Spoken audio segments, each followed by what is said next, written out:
दिल्ली के कंझावला मामले में लड़की की दोस्त का बयान, मीडिया को बताई उस रात की कहानी। कहा दोनों के बीच होटल में नहीं हुआ था कोई झगड़ा।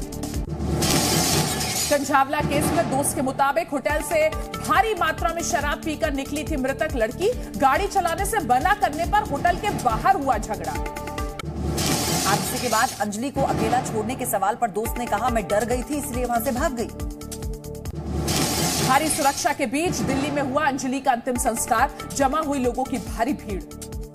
सीएम केजरीवाल ने अंजलि के परिवार को 10 लाख मुआवजे देने का ऐलान किया, बेटी को न्याय दिलाने का वादा भी किया।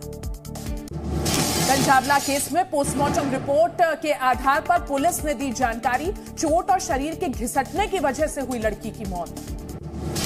दिल्ली में 16 और 17 जनवरी को होगी बीजेपी राष्ट्रीय कार्यकारिणी की बैठक, पीएम मोदी सहित लगभग 200 सदस्य शामिल। प्रधानमंत्री नरेंद्र मोदी ने ब्रिटेन के किंग चार्ल्स से की फोन पर बात।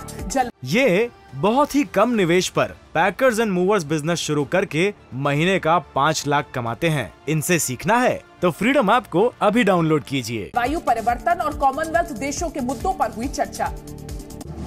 बिहार सरकार के पूर्व मंत्री और आरजेडी विधायक सुधाकर सिंह का नीतीश कुमार पर विवादित बयान। कहा हाथ में कटोरा लेकर विशेष राज्य का दर्जा मांगने विमान से दिल्ली जाते हैं। नड्डा की रैली पर सीएम नीतीश का तंज। कहा बीजेपी को देश के लिए कुछ नहीं करना, अपने लिए ही काम करना है। त्रिपुरा के पूर्व मुख्यमंत्री बिप्लब देव के पैतृक घर पर हमला, हमलावरों ने घर में तोड़फोड़ की और आग लगाई। पश्चिम बंगाल में वंदे भारत ट्रेन पर फिर से पत्थरबाजी, बीते 2 दिनों में 2 बार हुआ हमला, मामले की जांच के आदेश दिए गए। राहुल गांधी की टी शर्ट पर प्रियंका ने दिया जवाब, राहुल के साथ सत्य का कवच है, देश को बचाकर रखेंगे, देश को बचाने का संकल्प लिया है। हल्द्वानी रेलवे स्टेशन के पास अतिक्रमण हटाने का मुद्दा गरमाया, सुप्रीम कोर्ट में 5 जनवरी को होगी मामले की सुनवाई। राजौरी में आतंकी हमले के बाद जम्मू कश्मीर में हाई अलर्ट, आतंकियों की तलाशी के लिए अभियान तेज। पहली बार दुनिया के सबसे ऊंचे युद्ध क्षेत्र सियाचिन पर महिला अधिकारी की तैनाती, कैप्टन शिवा चौहान बनी सियाचिन में पोस्ट होने वाली पहली महिला अधिकारी। देश में हाइड्रोजन से चलने वाली ट्रेन की जल्द होगी शुरुआत, हेरिटेज लाइंस पर दौड़ेंगी हाइड्रोजन ट्रेन। जापान चीन के साथ भारत में भी बढ़ने लगे हैं कोरोना के मामले। 26 दिसंबर से 1 जनवरी के बीच 1526 नए मामले आए, एक हफ्ते में 25% बढ़े कोविड केसेस। दिल्ली समेत उत्तर भारत में ठंड का कहर जारी, कई राज्यों में चल रही है शीतलहर, स्कूलों के समय में बदलाव किया गया। उत्तराखंड के उत्तरकाशी की हर्षिल घाटी में नए साल की पहली बर्फबारी, सैलानियों ने उठाया खूबसूरत नजारों का लुत्फ।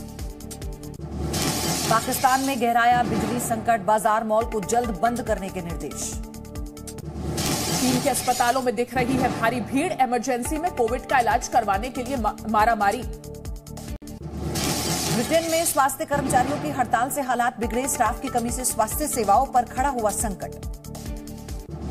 बिना हिजाब के शतरंज खेलने वाली ईरानी खिलाड़ी को मिली चेतावनी, सूत्रों के मुताबिक फोन कर ईरान वापस नहीं लौटने की मिली चेतावनी।